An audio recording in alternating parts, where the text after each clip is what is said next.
Comment construire une sécurité alimentaire pour tous? Voilà le thème de notre débat. J'accueille Frédéric Faure. Bonjour. Bonjour. Vous êtes le vice-président de Biocop, président du fonds de dotation Biocop. Et Stéphane Linou, bonjour. Bonjour. Bienvenue, vous êtes l'auteur de ce livre Résilience alimentaire et sécurité nationale. Pourquoi vous établissez ce lien direct entre alimentation et sécurité nationale? Bon, parce que, bonjour, merci pour l'invitation. Alors, c'est parce que c'est tout simplement le plus vieux sujet du monde. Qui est tout simplement le lien entre alimentation et sécurité. Ouais. On n'a pensé qu'à ça depuis qu'on existe. On était chasseurs-cueilleurs, donc on allait prélever la nourriture. Ensuite, il y a 12 000 ans, on a produit cette nourriture autour de notre ventre. Et pas longtemps après, pour sécuriser les récoltes et faire les stocks, on a organisé les villages, on a inventé les villages. Et maintenant, c'est la nourriture qui vient à nous. Sans qu'on se le questionne sur le comment, sur le jusqu'à quand, sur le est-ce qu'il y a des stocks, sur le est-ce qu'on est maître de tous ces maillons de cette chaîne de l'alimentation. Et s'il y a des problèmes sur les flux, puisque nous sommes devenus sous perfusion alimentaire, nos territoires sont alimentés, nos assiettes plutôt, sont remplies pour 98% par les camions venant d'autres régions et d'autres nations. Donc, qu'est-ce qui se passerait s'il y avait un problème de flux, une cyberattaque sur la chaîne logistique, une pandémie grippale qui bloque tout ça? Donc, en fait, j'ai voulu enquêter. C'est un impensé des politiques publiques. Exactement. Et il a fallu que je le démontre. Il a fallu que je le démontre que le plus vieux sujet du monde n'était ni pensé ni traité dans les endroits où logiquement ça se traite et ça se pense. Est-ce que dans le monde des risques et de la sécurité, on pense à la production alimentaire? Est-ce que dans le monde de la production alimentaire, on pense les risques et la sécurité? Et est-ce que dans le monde de la gouvernance, on comprend la question?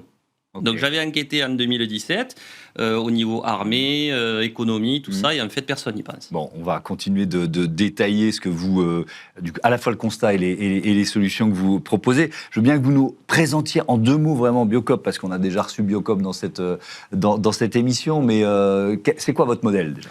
Biocop, en deux mots, c'est impossible. Biocop, c'est un objet extrêmement complexe, c'est une gouvernance très complexe. Pour la faire très très courte, c'est une coopérative. Dans cette coopérative, il y a des magasins, il y a des paysans associés, des sociétaires salariés et des consommateurs réunis autour d'un projet depuis 1986, dont le but est de promouvoir, vendre, faire la promotion, développer l'agriculture biologique dans un esprit d'équité et de coopération. Cet enjeu de sécurité alimentaire, quelle place il prend dans les réflexions que vous pouvez mener, peut-être même dans votre activité quotidienne? En fait, elle se situe à deux niveaux et quand je vous entends parler, ça fait un écho très très fort sur le projet de Biocop. Le projet de Biocop, c'est justement réagir à cet éloignement de l'alimentation et d'avoir une alimentation exigeante. Une alimentation exigeante à deux titres, celle de la santé des individus et de la santé de notre environnement. On voit bien aujourd'hui, et je vous rejoins dans ce constat affligeant, qu'on doit encore prouver la nécessité de la transition écologique, la transition alimentaire par 40 degrés à l'ombre. C'est encore affligeant. On est toujours en train d'essayer de démontrer, de prouver, d'être contredit alors qu'il faut avancer. Et sur cette thématique propre à la souveraineté alimentaire, c'est justement de rapprocher cette consommation et c'est de creuser, c'est de mettre en œuvre une alimentation de proximité. Donc ça se traduit par quoi? 15% de producteurs locaux avec 750 magasins, 9000 producteurs, mais aussi un esprit de filière régionalisé avec une logistique certes, mais qui tend à recentrer autour du territoire, le territoire autour du magasin, le territoire national, les approvisionnements. Est-ce qu'un modèle comme celui de Biocop, c'est une partie de la solution, Stéphanie? Bien sûr. Bien sûr, puisque le modèle de Biocop est de raccourcir, on va dire, la distance et les liens entre production et consommation. Nous sommes absolument pas territorialisés. Alors, qu'il n'y ait pas de méprise, c'est pas pour arriver à une autarcie qui n'est pas forcément souhaitable ni atteignable. Par contre, ça n'arrivera pas.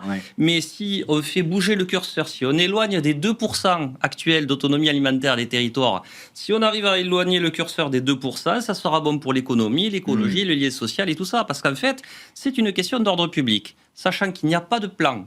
Papa État n'a pas de plan et maman mairie n'a pas de plan non plus. Je le vois puisque je forme partout en France les élus sur le risque de rupture d'approvisionnement alimentaire. C'est quoi ce risque? Alors on a vu, on voit un porte-conteneur qui tombe en panne au mauvais endroit. Enfin bon, des risques, on peut en avoir identifié. Mais le risque Une pandémie on l'a déjà vécu. Oui, mais qui bloque réellement les transports. Parce que là où ce qui a été extrêmement intéressant au niveau du Covid, c'était les premiers jours.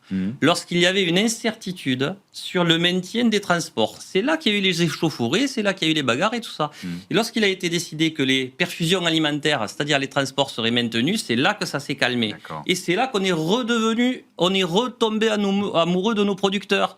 Oh, qu'est-ce que tu es joli, qu'est-ce que tu es beau et tout ça. Donc en fait, on s'est retourné vers les repères locaux qui rassurent. Mais les professionnels de la logistique, de l'industrie agroalimentaire, de la grande distribution, ils ont dû quand même intégrer ce risque, ou pas du tout? Alors, si je peux me permettre, c'est dans mon domaine d'expertise, entre guillemets. À la base, je suis épicier, boulanger, mais je suis vice-président de la coopérative Biocop et j'ai un certain recul. Ce sont des systèmes extrêmement performants qui permettent d'alimenter des villes comme Paris avec une très faible résilience, un très faible rapport au territoire.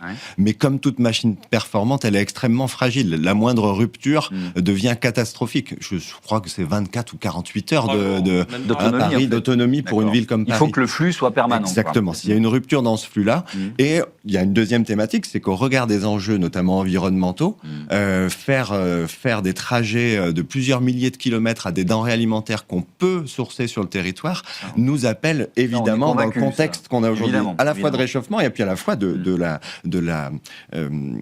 préciosité de la ressource énergétique. On voit aujourd'hui que beaucoup de nos problématiques viennent de cette ressource énergétique qui est de moins en moins disponible. Donc il y a de la logistique. Donc rapprocher cette logistique, comme je vous disais, avec 15% d'approvisionnement locaux, c'est pas encore assez. Nous, on veut continuer à aller encore plus loin, mais il nous faut travailler cette résilience. Et puis il y a un deuxième sujet, c'est l'éloignement, non pas logistique, mais aussi culturel sur les territoires. C'est l'accessibilité aux citoyens, quel que soit leur porte-monnaie, à une alimentation locale, mieux disante, plus saine et équilibrée écologiquement. Vous parliez des élus, des maires ou des collectivités. Quel rôle ils peuvent jouer si on essaie de commencer à tricoter des solutions là? Quel rôle ils peuvent jouer? Alors justement, ils ont déjà l'obligation de protéger les populations. Qui protège? Préfet, maire. Et justement, après avoir démontré que ce risque n'était absolument pas pris en compte, je leur dis, vous pouvez quand même agir, et notamment à travers les plans communaux et intercommunaux de sauvegarde qui existent pour le risque sismique, risque d'inondation et tout ça. Et tous mes travaux de recherche poussent au fait qu'on peut enrichir ces documents, plans communaux et intercommunaux de sauvegarde, avec le risque de rupture d'approvisionnement alimentaire. Et avec un petit clin d'œil à la responsabilité historique des maires, qui étaient les ancêtres, les consuls, les ancêtres des maires, les consuls au Moyen-Âge, qui étaient entre autres la sécurité alimentaire et la protection des populations. Donc il suffirait de réintégrer la sécurité alimentaire à ces schémas. Exactement. Et faire le lien avec les projets alimentaires territoriaux qui ne sont pas forcément mis en haut de la pile. Et j'ai inventé les défis locavores et bas carbone. En fait, ce sont des tests de l'effort alimentaire territorialisés. Je fais planter un compas dans l'assiette et sur la carte de 51 km. Et les cantines, tout ça, doivent réaliser un repas de fête local, chic et pas cher et bas carbone. Moins de 51 km autour de l'assiette, 3 plats, correctement payés à nos producteurs, c'est la base, et bas carbone. Et là, on voit si le territoire est capable de se nourrir. Et là, c'est un test de l'effort alimentaire territorialisé. J'en suis à 122 défis relevés dans toute la France depuis 2018. Et dans le Béarn, au mois de décembre, le projet alimentaire territorial m'a demandé de faire relever mon défi pour 12 structures en même temps, c'est-à-dire 3000 repas en même temps. Et vous savez quoi? En un repas, on a asséché le territoire en légumes, en crème et en beurre. Oui, donc là, c'est parlant. Ça rejoint le manque d'autonomie dont on parlait tout à l'heure. Et les acteurs qui ne se connaissent pas assez. Oui. Et alors, justement, tiens, c'est intéressant. Le local, c'est quoi? C'est un rayon de combien? 50 km, 80 km, 100 km, jusqu'où? La définition, elle est de 150 km. Il fallait trouver une borne. Il y a une question de lien, d'historique. Il y a aussi une question de disponibilité des ressources, c'est-à-dire du maraîchage, ça va être assez simple, mais sur d'autres ressources. Et on veut encourager des petites entreprises, des petits producteurs à se développer. La moyenne et la réalité, c'est 45 km chez Biocop. Voilà, sur ces 9000 producteurs dont je vous parlais, donc c'est un échantillon qui est quand même assez important, 9000 producteurs associés à 750 magasins. Donc, effectivement, il y a cette nécessité de reconnecter le territoire à son alimentation. Et il y a de très, très belles initiatives. Les PAT, c'est un superbe outil, mais qui est trop peu utilisé, trop peu mis en haut de la pile, comme vous dites.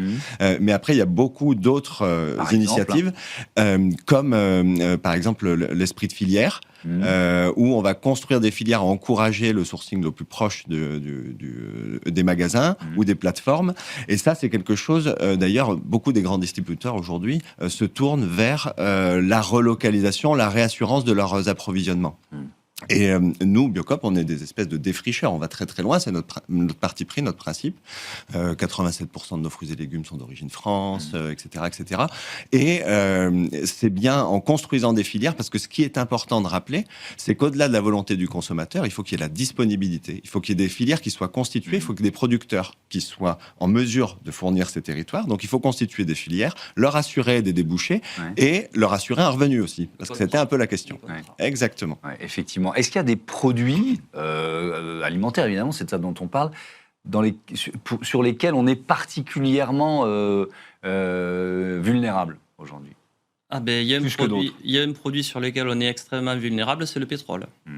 Oui, ça d'accord. Et oui, mais non, mais c'est la base. Le pétrole, les engrais, c'est toute les légumineuses, par exemple. Production. Et c'est ça. On est vulnérable à plein d'endroits. On est puissant, mais pas résilient. Et par exemple, les légumineuses, on est 140e pays consommateur de légumineuses au monde. On est cancre. C'est-à-dire les lentilles, les haricots et tout ça. Alors que les légumineuses... Alors on peut en produire. Oui, mais il faut réexpliquer aux gens comment cuisiner. C'est pour ça que les ateliers cuisine, pour moi, c'est une question de sécurité également. Et lorsque vous mangez des lentilles françaises, en fait, vous fabriquez de la sécurité parce que ce sont une nourriture sans le détroit d'Ormuz, sans Trump et sans Poutine.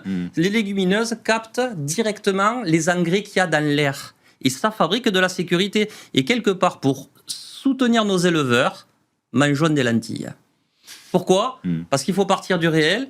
C'est que 50% de la viande servie dans la restauration collective, c'est de la viande d'importation. Donc les éleveurs, on ne les fait pas travailler. Mais si à la place, on met des lentilles françaises, non seulement on fait travailler les producteurs de lentilles français, mais en même temps, on fait des économies. Et le lendemain, on paye correctement nos éleveurs français. Donc c'est culturel, comme me disait M. Faure. Un dernier mot, le temps file vite. Frédéric Faure, il nous reste un peu plus d'une minute pour parler quand même un mot de cette fondation là qui vient de fêter ses 10 ans. C'est quoi là ? C'est le fonds de dotation de Biocop. C'est notre outil de mécénat. J'en suis le président. C'est un outil qui va, comme on a pu l'effleurer. Biocop est un modèle pionnier qui fait la promotion et développe l'agriculture biologique, qui est un outil notamment qui sert la biodiversité dont on est en train de parler. C'est la diversité sur les territoires, de l'alimentation, etc. Et le fonds de dotation, c'est quasiment l'éclaireur encore de Biocop, et c'est surtout l'action sur le corrélaire social territorial de l'action plus mécanique, plus logistique de Biocop en tant que magasin distributeur bio avec nos paysans paysannes associés. Le fonds de dotation, lui, son rôle, ça va être aussi d'agir sur les territoires et cette fameuse accessibilité, notamment culturelle, géographique, au sens de l'accessibilité. J'ai un magasin, je peux m'approvisionner en produits bio, locaux, proches de chez moi. Le fonds de dotation agit notamment en soutenant des microcrédits, mais aussi des fondations comme Terre de Liens, qui est un excellent vecteur de la réappropriation du territoire par les paysans, Solidarité paysanne, et je pourrais en citer beaucoup, où on agit concrètement avec eux, et puis on soutient aussi les initiatives de sécurité sociale de l'alimentation, qui vont permettre de construire avec les citoyens une accessibilité à l'alimentation. Merci beaucoup à tous les deux. Je rappelle le titre de votre livre, Résilience alimentaire et sécurité nationale. Je vous dis à bientôt sur Be Smart for Change. C'est l'heure du grand entretien de ce Smart Impact avec le fondateur du groupe Orcite.